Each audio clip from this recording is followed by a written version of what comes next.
Juga kita akan menata kota Kediri ini bisa ngangeni. Jadi nanti yang di luar masuk ke Kediri, Ya. apa? Jadi apa kelebihan kota Kediri? Ya.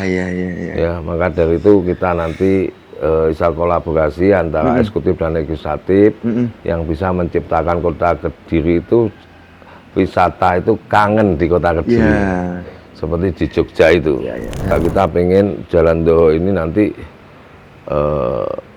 coba kita akan komunikasi, nanti kita mesti audiensi sama toko-toko di Jalan Doho.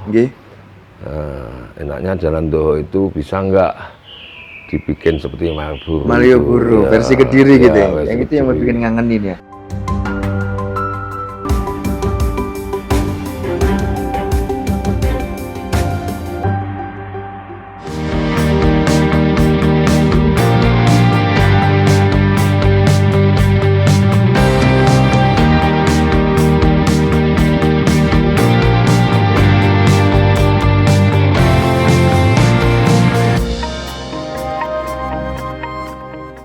Assalamualaikum warahmatullahi wabarakatuh. Salam sejahtera bagi kita semua. Salam, Om Swastiastu, Namo Buddhaya, salam kebajikan. Jumpa lagi bersama saya Randy Niporamanda, manajer Tribun Mataraman. Bertempat di kota Kediri, saat ini saya sudah bersama Bapak Sujono Teguh Wijaya untuk tahu bagaimana visi dan misi ke depan dan bagaimana kolaborasi beliau dengan eksekutif. Langsung saja kita sapa beliau. Selamat siang Pak. Selamat siang Sujono. Nah, mungkin Mas Randy. Siap. Mungkin di awal-awal bisa dijelaskan Pak, tugas dan wewenang anggota Dewan itu seperti apa sih Pak? Oke, siap. Assalamualaikum warahmatullahi wabarakatuh. Terima kasih pemirsa, pada hari ini saya kedatangan tamu yang ingin supaya masyarakat bisa tahu tugas, fungsi, dan wewenang Dewan. Ya, jadi perlu diketahui bahwa tugas Dewan ini satu untuk budgeting, Ya. kedua juga tugas untuk pengawasan. Jadi mengawasi, ketiga juga membuat suatu produk legislasi. Dari itu maka dengan pemilihan yang sudah selesai wali kota Kediri, saya berharap dan insya Allah juga sangat bisa terjadi di kepemimpinan Mbak Winanda, itu program merata yang salah satunya pendidikan gratis, yang kedua juga kesehatan itu yang sudah gratis. Yang ketiga, kita akan menambah jatah relawan atau masyarakat yang membantu pemerintahan dengan jaminan tenaga kerja yang misalnya terjadi kecelakaan. Ditambah yang nantinya kurang lebih mungkin 8 ribuan, itu ditingkatkan bisa menjadi 20-30 ribu. Supaya bisa menjadi kenyamanan. Kalau kita bahas masalah program pendidikan, kita dari legislatif akan memberi masukan ke Bu Wali, yang nantinya bukan hanya seragam gratis, tapi juga lain-lainnya juga bisa gratis. Misalnya, apa itu Pak?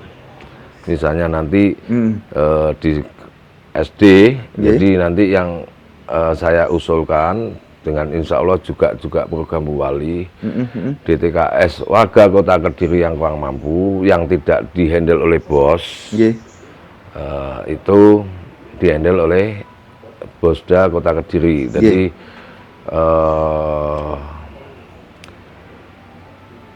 SD negeri maupun swasta itu yang akan dihandle yang penduduk kota Kediri. Karena kita pakai APBD kota Kediri. Jadi saran saya, dana itu dimasukkan ke wali murid.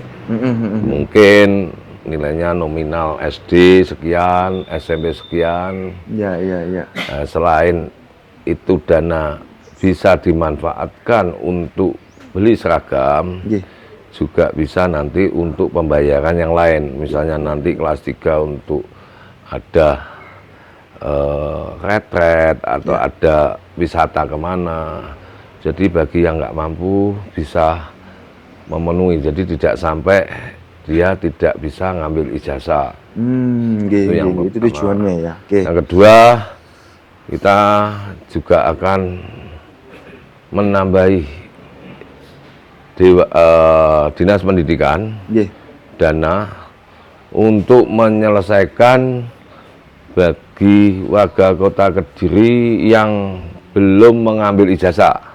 Luar biasa. Itu berarti yang sudah lulus itu banyak ya sebenarnya yang banyak yang lulus, yang nyantol. Nanti kita akan komunikasi kepala Dinas Pendidikan. Ada berapa ribu ijazah yang belum keambil. Kalau bisa diselesaikan tahun ini, kita selesaikan tahun ini. Karena kasihan yang bagi SMA yang kemudian yang akhirnya tidak bisa bekerja. Betul, sepakat Pak. Terus lagi juga di bidang yang tadinya merata, ada salah satu mobil siaga. Mobil siaga, ya. Tiap desa akan diberi satu mobil. Luar biasa. Dengan 46 desa yang nantinya digunakan khusus untuk warga Kota Kediri yang misalnya sakit. Jadi kalau sakit itu nunggu pinjam ambulan nah itu malah kelamaan. Berarti tidak perlu menunggu itu Pak ya? Tidak usah nunggu itu, minta tolong Pak Lurah yang bisa untuk meminjam atau mengantarkan pasien itu langsung ke rumah sakit. Nah, itu yang kedua. Yang ketiga juga kenaikan. Jadi kita akan sesuai dengan program Bu Wali bahwa akan menaikkan santunan guru ngaji. Luar biasa. Dan insya Allah juga guru ngaji yang belum terkondisi akan dikondisikan. Misalnya yang kemarin misalnya umpama 2.000 jumlahnya 3.000, yang 1.000 akan kita kondisikan. Terus kedua juga dari RT RW yang sekarang hanya 400.000. Terus nanti guru PAUD yang juga 400.000. Nah, terus posyandu itu kita akan memberi kenaikan, nanti kita hitung APBD Kota Kediri yang bisa untuk menambah itu. Siap. Karena ke depan juga kita akan membentuk suatu komunikasi. Jadi dari kelurahan itu nanti musrembang untuk RT RW itu apa usaha dari warga yang nantinya bisa dibantu kolaborasi antara dinas sosial, dinas perdagangan, dan dinas UMKM. Jadi bagi warga yang ingin punya kelebihan, misalnya menjahit, misalnya bikin masakan dan lain sebagainya, itu tidak hanya pelatihan aja. Itu selain pelatihan, itu juga harus minimal ada perangkatnya. Jadi perangkatnya misalnya kan mesin jahit didanai mesin jahit.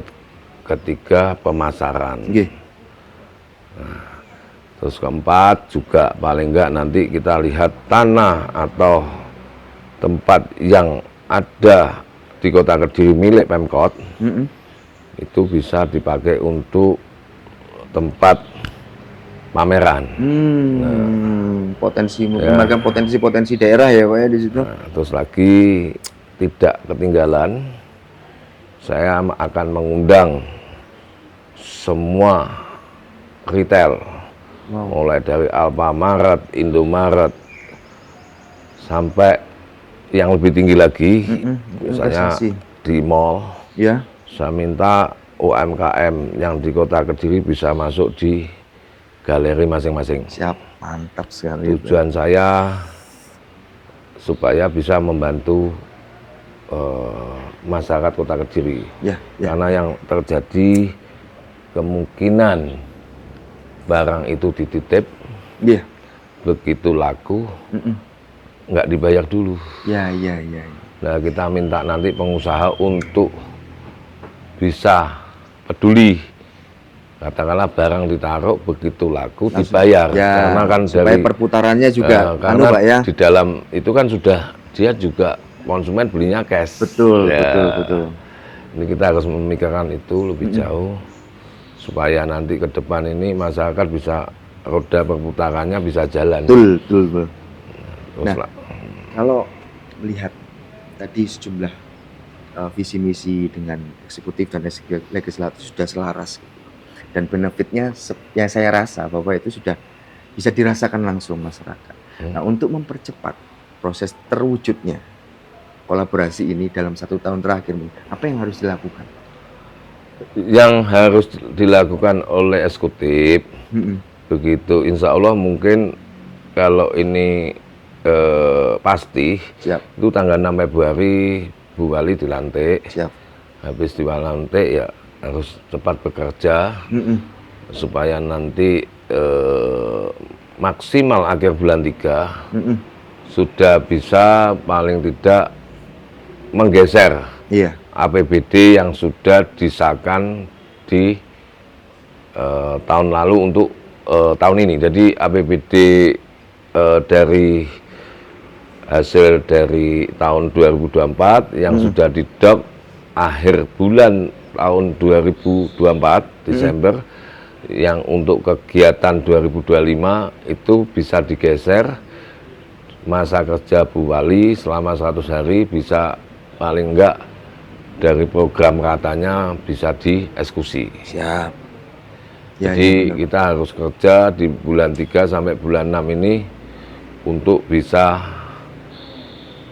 seberapa banyak APBD yang bisa untuk diserap untuk manfaat kepada masyarakat gitu, Pak, yang dengan program Bu Wali ini. Gitu. Nah, mungkin Pak Jono pribadi, mungkin ada target dalam setahun di awal Pak Jono menjabat sebagai pimpinan, itu apa Pak targetnya? Mungkin dari ini yang bisa diwujudkan kira-kira apa ini?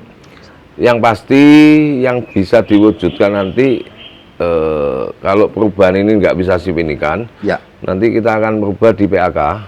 Di saat di bulan 8 itu nanti kita sudah bisa anggaran yang digelontorkan untuk tahun 2025 yang memang belum dijalankan atau sisa anggaran bisa dimanfaatkan di PAK. Jadi yang harus dilengkapi 1 mobil siaga dari 46 desa, kurang lebih sekitar butuh dana 10 miliar. 10 miliar itu bisa terwujud di tahun pertama Pak ya? Pasti itu, harus bisa itu. Terus juga kita akan menata Kota Kediri ini bisa ngangeni, jadi nanti yang di luar masuk ke Kediri apa, jadi apa kelebihan Kota Kediri. Ya, maka dari itu kita nanti bisa kolaborasi antara eksekutif dan legislatif yang bisa menciptakan Kota Kediri itu wisata itu kangen di Kota Kediri. Seperti di Jogja itu. Dan kemungkinan balik lagi kan gitu ya. Benar. Dan yang juga ini insya Allah juga tahun ini akan kita realisasi Jalan Doho itu menuju ke mana stasiun, itu jalannya yang tadi 2 arah, itu akan kita lebar jadikan satu arah supaya nanti parkir Jalan Doho bisa ditampung banyak untuk parkiran aset yang ada di situ, aset kota. Sepakat. Dan lagi juga kita pengen Jalan Doho ini nanti coba kita akan komunikasi, nanti kita mesti audiensi sama toko-toko di Jalan Doho. Enaknya Jalan Doho itu bisa nggak dibikin seperti Malioboro. Malioboro, Ya, versi Kediri ya, gitu ya. versi Yang itu yang Kediri. bikin ngangenin ya. Iya. Ya. Karena daerah situ sentral. Nantinya kalau malam kan, kalau toko tutup kan masih terang, bisa dibuat kuliner. Iya. Tuh. Jadi artinya kan Kota Kediri punya potensi-potensi wisata tersembunyi yang Betul. masih akan bisa dipoles lah untuk Betul. menjadi itu. Nah, sejauh ini komunikasi Pak Jono dengan Ibu Vinanda atau dengan partai-partai pengusung itu seperti apa, Pak? Untuk bisa mewujudkan supaya masyarakat Kediri juga merasakan langsung dampaknya. Jadi kemarin itu Mbak Winanda didukung oleh Ya, 7 partai ya. dengan 5 fraksi. Jadi 7 partai itu alhamdulillah juga pengusung utama, dan Mbak Winanda sebagai wakil saya di Partai Golkar. Ya. Didukung oleh 7 partai, jadi Golkar, Gerindra, Siap. PKB, Nggih. PDI, Hanura, Demokrat, sama PKS. Siap. Dari itu jumlahnya 21 kursi di legislatif dari 30. Ya.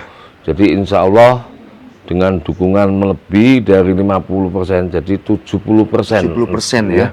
Itu insya Allah bisa untuk merealisasi visi misi Mbak Winanda yang 7. Jadi yang bisa nanti bisa terlaksana, kalau bisa minimal separuh terrealisasi tahun ini, dan untuk tahun depan bisa terrealisasi semua. Luar biasa, sangat mulia sekali itu. Ya. Baik, Pak, mungkin pertanyaan terakhir. Mungkin secara pribadi maupun kepartean ataupun sebagai anggota dewan. Pesan Pak Jono sebagai untuk warga Kediri memandang demokrasi kita seperti apa, Pak, ke depan? Demokrasi yang akan dilakukan ke depan. Betul. Mungkin pemilihan wali kota atau pemilihan dewan. Ya, legislatif juga. Jadi wacana-wacana itu dari saya pribadi, kalau dewan dipilih rakyat benar.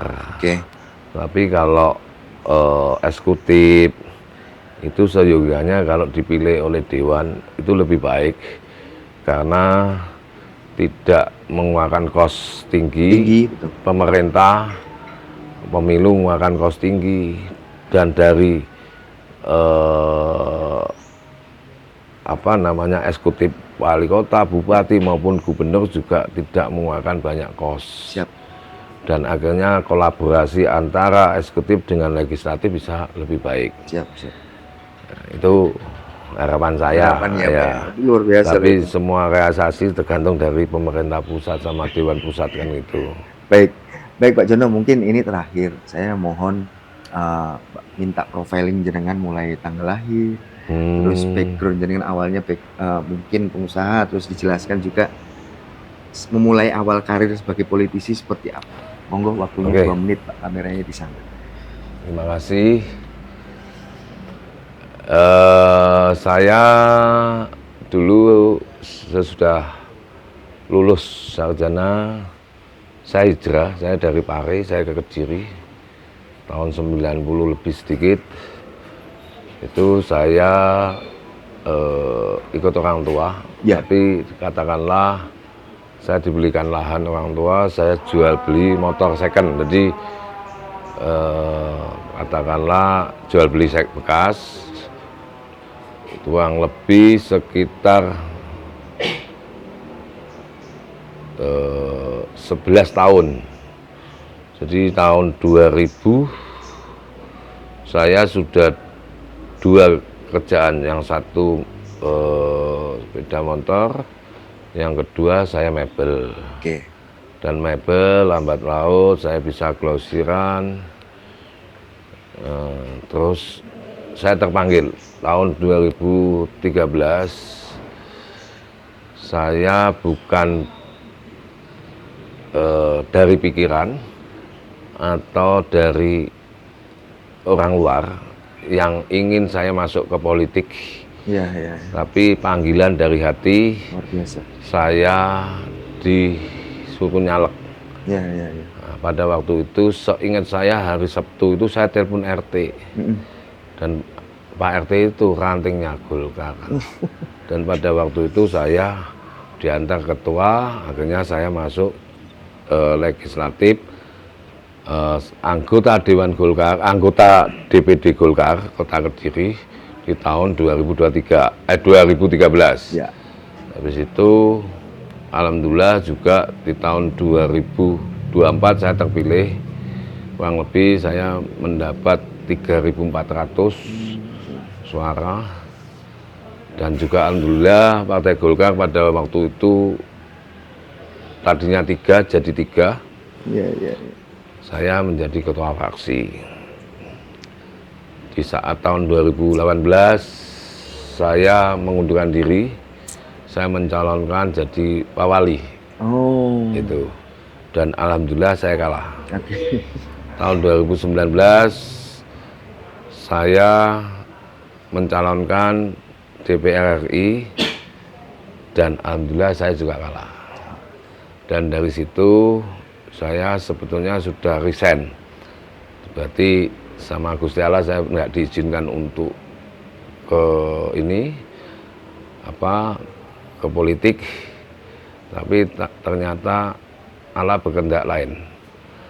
Saya dijadikan Bapilu. Oke. Sama ketua DPD Golkar Jatim Pak Sarmuji. Akhirnya saya juga ikut manut sama Pak Sarmuji. Terjadilah pemilihan ketua partai di Kota Kediri. Saya tidak mau, cuma ya ikut, tapi saya tidak bergerak. Akhirnya yang lama jadi, dalam waktu kurang lebih setengah tahun, yang lama diberhentikan. Akhirnya saya diperintah lagi untuk menduduki dengan Mudahlup. Akhirnya saya dikukuhkan menjadi ketua partai Golkar Kota Kediri. Dari perkembangan itu, yang tadinya tahun 2014 3 kursi, tahun 19 Golkar kurang 1. Jadi dapil saya Santren itu saya tinggal ke RI, ternyata berkurang 1. Yang mengganti saya tidak bisa mempertahankan, akhirnya tidak dapat kursi. Habis tahun 2024 pencalekan, alhamdulillah Golkar dari 2 menjadi 5 kursi. Luar biasa. Dan sebelum pemilihan legislatif, saya sudah meminang atau meminta Mbak Winanda untuk calon wali kota dari Golkar. Mantap sekali. Mbak Winanda menjadi anggota Golkar, dari wakil pimpinan Golkar, alhamdulillah mendapat 5 kursi. Dan beliaunya alhamdulillah juga mau. Jadi bukan Mbak Winanda pengen jadi wali kota, tapi saya yang lamar Mbak Winanda. Luar biasa. Dan kemarin dari partai gabungan, ya alhamdulillah kita memperoleh 56,9 kalau nggak salah. Betul. Itu dari istri incumbent hanya 43, sekian. Yang terakhir, saya berharap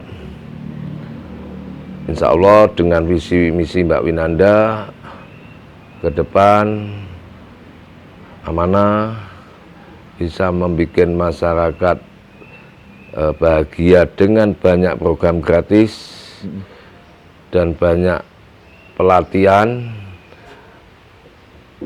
dan CSR-nya nanti bisa digunakan untuk barang, karena CSR yang sekarang tidak bisa diwujudkan dengan uang. Dengan barang yang bisa nanti untuk dikerjakan oleh masyarakat, dan juga pemerintah bisa membantu pemasaran. Contoh yang tadi pemasarannya misalnya bikin kacang dan lain sebagainya bisa masuk di pos-pos retail yang ada di Kota Kediri yang dilaksanakan lebih dahulu. Ya. Baru nanti bisa go di luar Kediri. Ya, ya. Itu aja sedikit profil dari saya. Terima kasih. Wassalamualaikum warahmatullahi wabarakatuh. Baik, terima kasih Pak Jono. Baik Tribuners dan pembaca harian Surya dimanapun Anda berada, itu tadi bincang santai saya dengan Wakil Ketua DPRD Kota Kediri yang juga sekaligus Ketua DPD Partai Golkar Kota Kediri, Bapak Sujono Teguh Wijaya. Semoga bisa diambil hikmah dan manfaatnya. Saya Randy Pramanda, pamit. Assalamualaikum warahmatullahi wabarakatuh.